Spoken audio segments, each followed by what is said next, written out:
Master your money, free your future. Welcome to Budget for Life. In this video, I want to tell you and I want to show you, prove to you how GameStop is reviving its brand and building trust, building momentum with its customer base rather than deteriorating trust as it had done for many, many years. And before I get into that, I just want to say, hey, thank you for being here. Thank you to the viewers of the channel. Thank you to the subscribers of the channel. Thank you to those who join the channel as a fan or as a friend and get exclusive perks with that. 100% of the proceeds of this channel go to GME DRS shares. So be a part of the story with us here at Budget for Life. We are all in this together. We all have a part to play. We all get respect here on the channel. I'm a financial advisor. This video is not financial advice. Okay, this is for your education, for anyone who cares about this company and is interested in the epic turnaround story that GameStop is trying to pull off. I want to show you one way that they are doing so. So why am I talking about the brand? So if you're in the know about GameStop, they are the brand damage that they suffered throughout the 2010s and coming in towards 2020 is almost insurmountable. Like they were the butt of every joke as far as how poorly run they were, how they were doomed as a company, how they failed to evolve, and even how horribly they treated employees, how bad of a place it was to work there, right? And how much they would screw over customers with how they would lowball their trade-in value for video games, hardware, etc. And so I want to tell you, and then I want to show you, just looking at what GameStop themselves have communicated within just this year, 2025, to help illustrate some of these points that I want to make as to the real work that they've done on reviving their brand and going from a place of distrust for their brand being a headwind to their brand becoming a tailwind and a place of trust, and not even trust, but customer delight. And the easiest first way that they've done that, and they are doing that, is delivering real value to pros. So we know when Ryan Cohen bought into GameStop and then ultimately became chairman of the board and then eventually became CEO, one of the biggest points of interest that he had was the fact that there were 50 million people signed up for GameStop's loyalty system. Now, had GameStop delivered value to those loyalty members? No, but they had their emails, they had their phone numbers, right? They had the opportunity to deliver a unique value proposition. And that is one of the biggest ways that GameStop has worked to revive their brand. You see it like in their double pro weeks, right? Where not only is a pro already a interesting offer off the jump to say, hey, 25 bucks gets you $60 worth of coupons, and 25 bucks with this pro membership, you also get discounted merch all year round. You get a little bit lower rate. All year round, you get a little bit higher return rate on trade-ins. But they also make unique opportunities where it gets even better than that. Check this one out.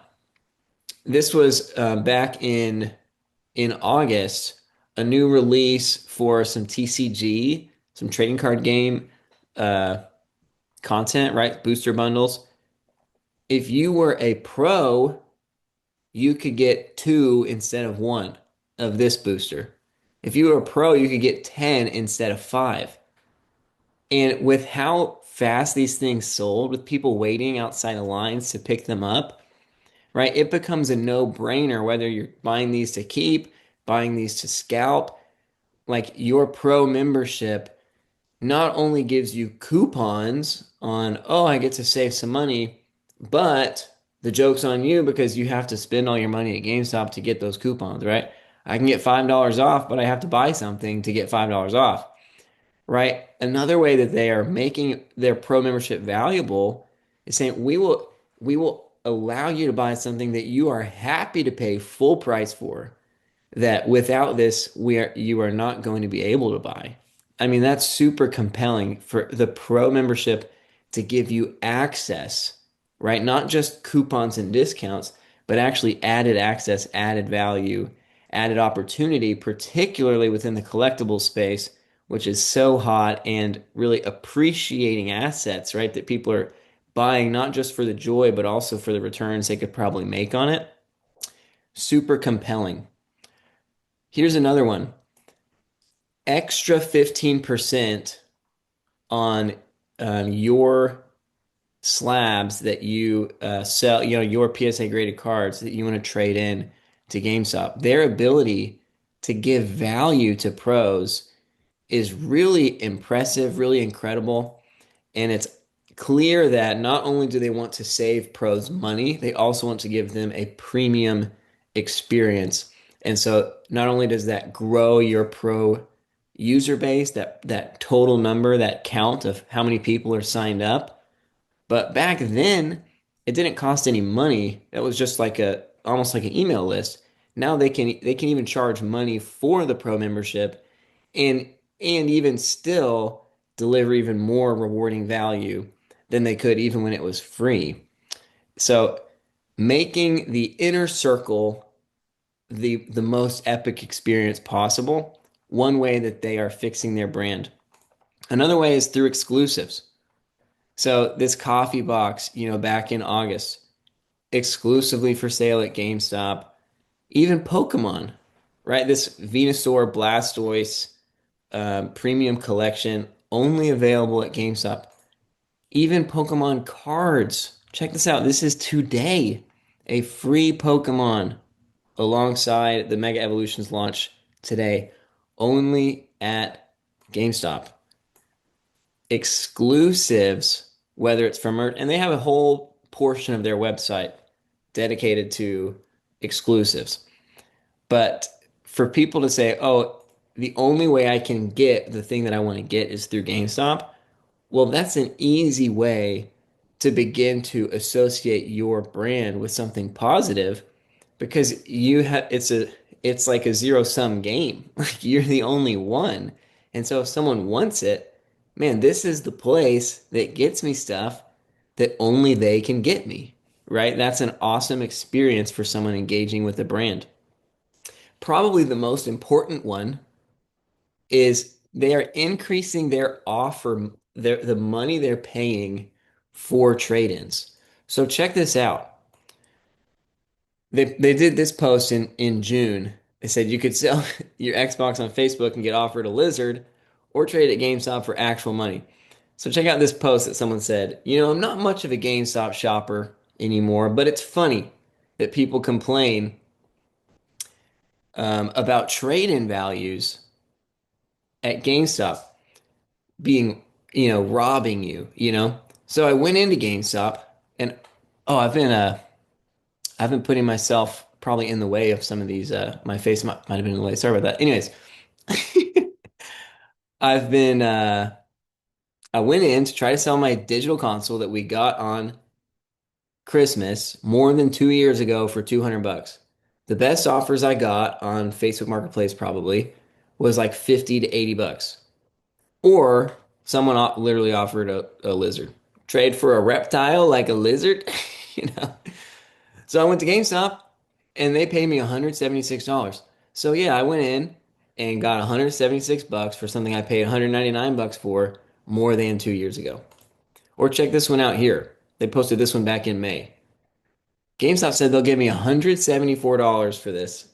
Are you insane? It's a used 3DS. Bro, I didn't expect more than 40 bucks. And GameStop says, take the deal.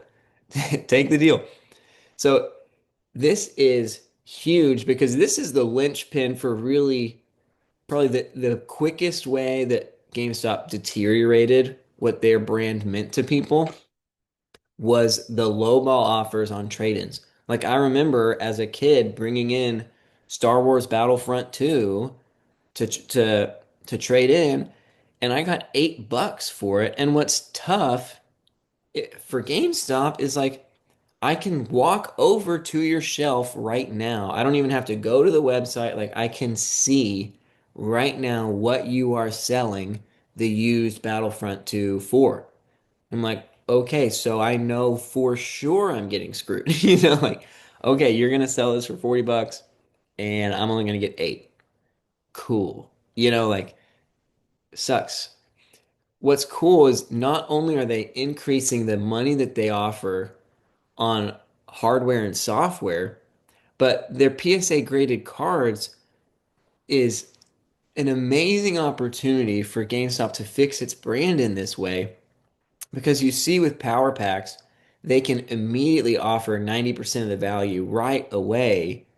And you also see promos where they'll pay even more back at certain points, right? If you bring in your slab, extra 15%.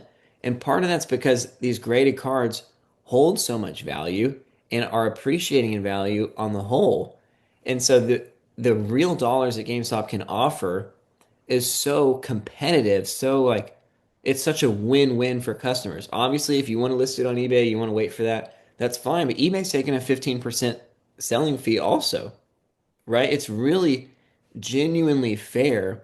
And the PSA graded cards, it's really exciting too that so much of it's happening online. So they can offer you 90% because they can sell it again and again and again. They don't have to reshelf it, they don't have to retest it. They don't have to take my Star Wars Battlefront 2 and put it in their PS2 and make sure it still works and check to see if there's any scratches. Like it's already there. So if you sell it back, we buy it back, boom, you feel like you get a great deal and you do, but GameStop also has the opportunity to make a ton of money off of that while simultaneously fixing their brand, increasing the offer value on trade-ins. Another way that they're doing it is in-store events. So check this out. This guy just happens to walk into a GameStop, gets all of this for free, right? GameStop demo days, and he's pumped. The launch party for Borderlands 4.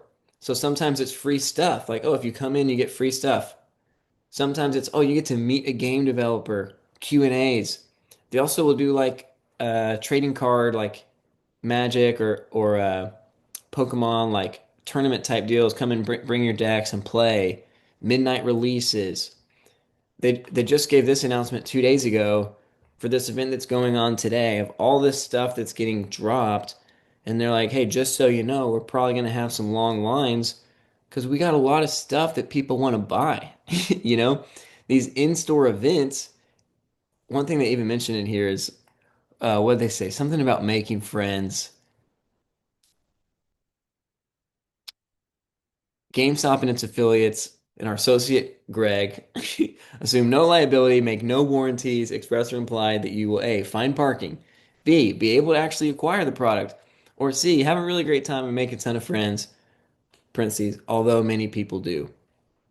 Right? So to get to share your experience as an enthusiast with other enthusiasts, whether it's drops, giveaways, one-time events, meeting people, internal access, awesome way that GameStop is fixing their brand.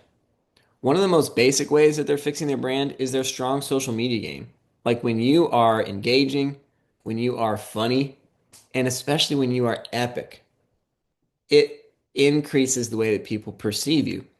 This was huge. This switch to Staplegate, right? Some employee in New York stapled these Nintendo Switch 2s, and GameStop turned it into not only did they address it, they made it right with those customers, but they also go and list this stapler for sale to give the proceeds to charity. And this stapler sold for $250,000. If you don't believe that GameStop is reviving their brand, tell me another company that can sell a basic stapler for $250,000, right? The amount of fandom and support that this company is generating is insane. Here's another one. This guy's like, I'm going to a bunch of GameStop Switch 2 launches just to get the free Red Bull, and then I'm canceling my order and then leaving. First of all, again, in-store events, they're giving away free Red Bulls. That's awesome. But then their social media game, they respond to this guy and they go, how will we ever recover from this? You know, and he's got a picture of four Red Bulls in his car. Like, how is this worth your time, dude? Like, you gotta be kidding me. But just hilarious, right? Their social media game, when you lean into any times that you make a mistake, and you're also hilarious at opportunities to be hilarious, that increases, revives the brand. Another way they can revive their brand, and again, they're showing you that they're doing this, is flexing Power Packs winners. So check this out. They're like 24 hours after the launch of Push Start Arcade, which is now just called Power Packs. They're like, check it out. All these winners that have already been hit. Boom. Who ripped their first Power Pack today? Our biggest Pokemon hit yet, a $14,000 Charizard. Like, even though mathematically most people that play this game will lose, the fact that GameStop can take the hype from the winners and leverage it into momentum, showing the gains, showing the rewards, again, it builds customer loyalty, it builds the hype, and it associates the brand with the epic testimonials, right? Anything, anyone that sells anything, they all like the testimonials, right? If you're going to a conference or a self-help program or you're reading this book or you're doing that, like you like to put the person front and center that's like, this changed my life and here's how well I'm doing now and whatever. And that 1%, 5%, the 10% of people that come out ahead become a huge catalyst for the other 90% playing the game. And it's just fun to know that this could happen. This could happen. And GameStop leveraging the fact that this will happen. There will, without a doubt, be epic wins that every time it happens, as much as GameStop wants to, they can turn that into brand momentum. Another thing, similarly, is stock rallies. So when GME has momentous days, or the next time that they have a squeeze, or whatever it could be, or even if they're just building slowly over time, they can use the performance of their stock and leverage that to gain traction as a company and to associate their brand with something that's positive, not a brand that's screwing people out of money, not a brand that's lowballing people, but a brand where people are getting rich, right? A brand where people are making gains. Like, come here, the party's good over here. And they even lean into this every now and then. Like they posted this in July and said, please don't do this. Talking about this. I mean, it's a hilarious post if you ever want to go back and look at this one up. But this guy that's like, I use GameStop as my bank. And the reason I say this is referencing the stock is because GameStop repost this was posted on January 27th, 2021, which is when GameStop really inserted themselves into the meme stock squeeze conversation. And even now in 2025, GameStop's tipping a hat to the fact that they went up like whatever 1,000% in a day and in a week. And they're like, just so you know, we're still out here. I think a few weeks ago they also posted a picture of the chair that's on top of a toilet, like the computer chair with the computer laptop thing. Anyways, which is a nod to ComputerShare, most likely, which is their stock certificate holder, their direct registrant, whatever. All that to say, if the stock rallies and or when it rallies, it's boosting for the brand of GameStop. Also, fewer just means better. They are closing stores. The fewer stores they have, the more foot traffic per store, just on a mathematical basis, they're going to have. The better product mix they can have, the better pay they can offer their employees, right? The fewer stores means the fewer employees, which means they can actually become a very competitive paying retailer. And that's important for the vibes, right? That's important for the brands, for the brand. If the customers are winning, but employees still hate it, it's not going to last forever. But if everyone is slowly improving, right? If the customer experience is getting better and better over time, if the shareholder experience is getting better and better over time, if the employee experience is getting better and better over time, vendors, people that sell to GameStop, if it's getting better and better over time, the vibes become a snowball effect. And the fact that they are reducing their footprint and getting their store count to a more manageable size totally enhances their ability to make the store experience a more premium one. And at the end of the day, All they have to do is sell stuff people want to buy and then give them a uniquely rewarding experience when they do it. And there is really no competition that's a large company other than a Walmart, an Amazon, a Target, a Best Buy. Like they're not lifeless companies, but they lack personality, they lack specificity into the enthusiast, the gamer, right? Whether like GameStop, it's like the best of your local card shop, your local sports memorabilia stop, your local video game shop. Like it is becoming the place for hobbyists, and there's no other hobbyist brand in the world of entertainment that's a mass chain. And check out ways that they're able to create unique experiences, rewarding experiences. So back in whatever this was in August, PlayStation, they increased the price of their unit by $50. And GameStop's like, boom, the next day, we're going to come in, we're giving you $50 more for any of your trade-ins if you are buying the PS5.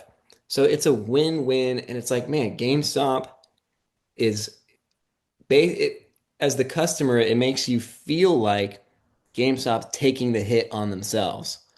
But in reality, they're just like they win both ways, right? They get to sell you a PS5 for the same price and they get this hardware that they're going to be able to sell for a profit. It's not like they're taking a loss on that hardware promo, $50 extra.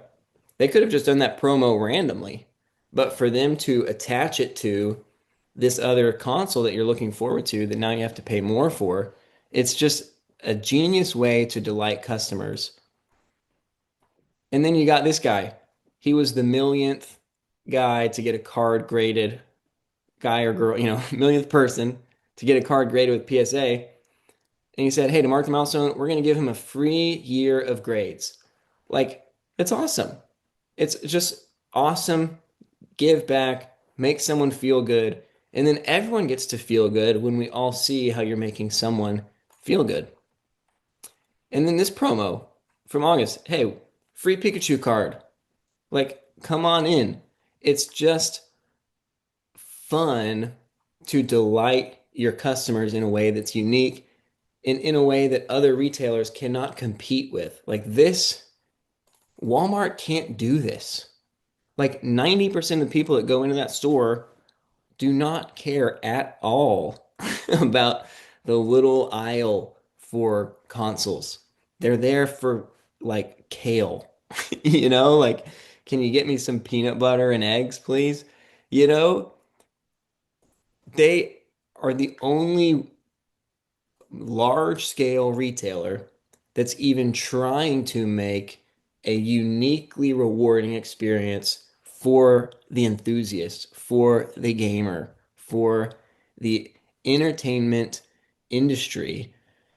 And as long as they can keep pace with or offer something above the competition, it's like, well, man, the bar of the competition is so low as far as what they're even attempting to do as far as unique value brand within this niche specifically.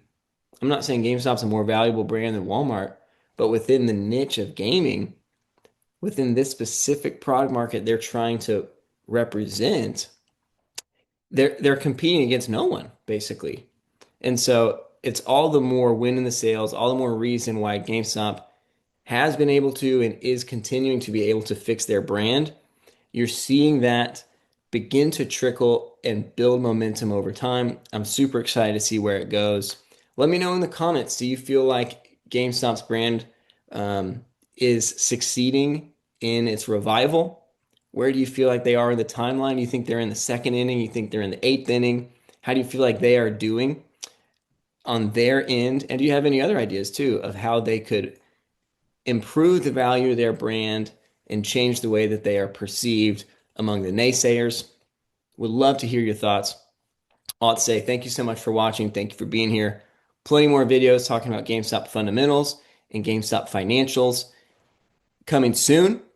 we're trying to be level-headed here. We're trying to look at what is the company actually doing, whether from their numbers, from their actions, right? The actual truth of what's happening with this company. If you want to hear that, would love to have you here as a subscriber and engage with the channel. All right, that's all I got for y'all in this one. I will talk to y'all soon.